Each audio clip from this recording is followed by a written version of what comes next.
عيادة الموتوسيكلات.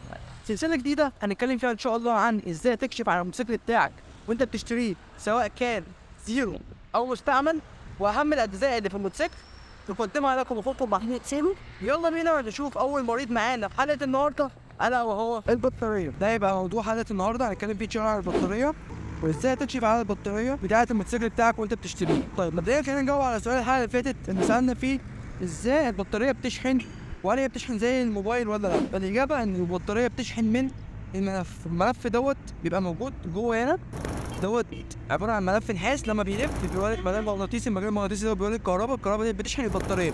طبعا الكهرباء دي بتوصل البطاريه على طول، ديت بتروح لحاجه اسمها الاكتو فاير او بلاطه الشحن الاول.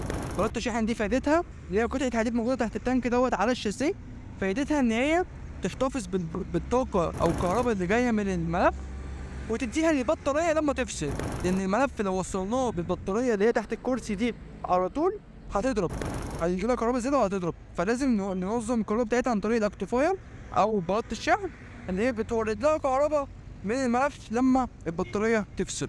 تمام. المشاكل الكتير اللي بتحصل وانت بتكشف على الموتوسيكل ان انت بتروح تكشف عليه وصاحب المكنه بيسخن لك الموتوسيكل ويجي لك بيه سخن.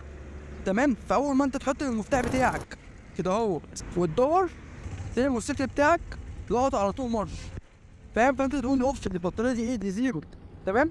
فدي من الحاجات المهمه اللي بتخليني لما اروح اكشف على الموتوسيكل بقى اول حاجه مش بعملها ان انا ادور الموتوسيكل وامشي، يعني ما يخليش همك ان انت تدور وتجري، لا، يعني انت دايما اكشف على الموتوسيكل اول حاجه وهو واقف، اكشف على كل قطع غياره، الفرد، الفوانيس، الجدون، الفرش، المساعدين، الفرامل، الكلام ده كله وهو واقف، بحيث تدي الفرصه للموتوسيكل ان هو يبرد، بحيث لو هو صاحب المكنه مسخنها وجايلك بيها سخنه في البطاريه بتلقط على طول، لا انا هسيبها تبرد شويه. ويفضل ان انا اكشف على الموتوسيكل بالنهار، طبعا ما اكشفش بالليل عشان كل حاجه تبقى باينه قدامي كده. تمام. وعقبال ما الف لفتي على المكنه تكون بردت، اجرب بعد كده احط المفتاح في الكنتاك وابدا ادور وابدا اشوف البطاريه هتلقط معايا، هتبدا تاخر، هتبدا ترجلك، هتبدا، فاهم؟ هتبدا بقى تظهر المشاكل بتاعتها. فاهم ازاي؟ طريقه الكشف على البطاريه ان انت مثلا بالنسبه للموتوسيكل بتاعي دوت، انت بتحل الكرسي ده وبتحل الكرسي ده هتظهر البطاريه، بتجيب حاجه شبه مقياس صغير كده شبه الافو، بتركبه على القطبين بتوع البطاريه الموجب والسالب، بيديك قرايه، بتدور الموتوسيكل، بتبدا تزود بنزين. تمام. لحد ما القرايه دي تعلى معاك لحد مثلا 14.7. تمام. اديتك 14.7 يبقى كده البطاريه ديت A1 تمام التمام. تمام.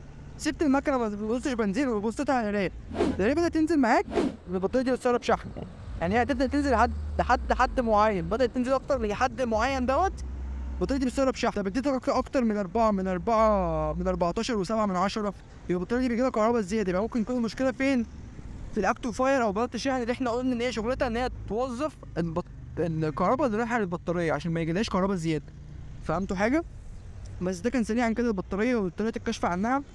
وفي طريقه تانيه للكشف عن البطاريه عن طريق العداد بتاعنا. بما ان احنا بقى اتكلمنا عن العداد فده يبقى موضوع الحلقه الجايه ان شاء الله، وخلينا نسال فعلا عن العداد. تفتكروا اصلا ايه هي طريقه الكشف عن البطاريه عن طريق العداد؟ يعني ازاي اعرف ان البطاريه دي فيها مشكله عن طريق العداد؟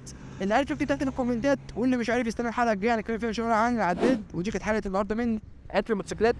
وبس كده، ما تنساش يا صاحبي تعمل لي فولو نشوف كل جديد، وما تنساش ان الجمهور المختص الشيء لابد منه عشان تبقى ضامن ان انت بتحط فلوسك في البايك الصح. ودي كانت حلقه النهارده من عياده الموتوسيكلات.